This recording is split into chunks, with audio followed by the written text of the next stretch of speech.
our news site in Arabic, and this is it in Russian. So it's using, as you can see, it uses the same design precepts, but it can work left to right in different scripts and in different ways.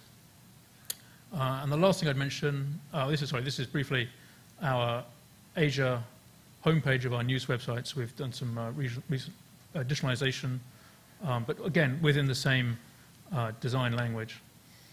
And then lastly, this is our new newsroom in London, in central London. All of BBC journalism is moving to a central single venue from disparate parts of London early next year. It'll be a state-of-the-art building with new studios, the latest technology.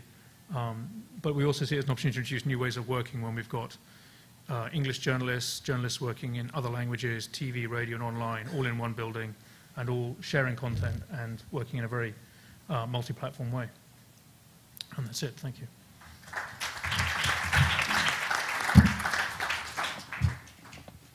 Thank you. I have a question before you go back to your seat. I've read that the BBC was forced to reduce its capacity in investment on the web because of complaints from private television networks.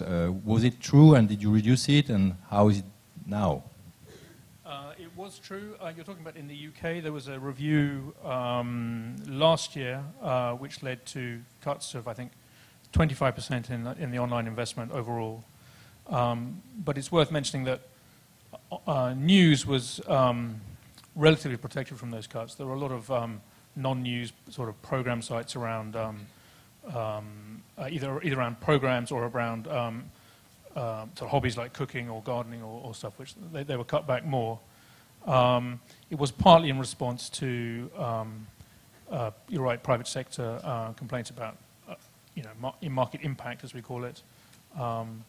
But it can be overstated, because I think you'll find that the investment in BBC News Online is still very strong and very, it's a major commitment for us still. Thank you. Our third speaker from Germany, Guido, please, you have the floor. Thank you. Okay, so to use up my time on the way to get here, how many of you know Deutsche Welle? Oh, come on, you're doing this to make me feel good, right?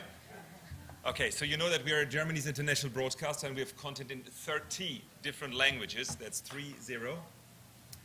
And if I say we are Germany's international broadcaster, I have to admit I don't really like that term, broadcaster, because I think there's much more to it. We just struggle to find a new term.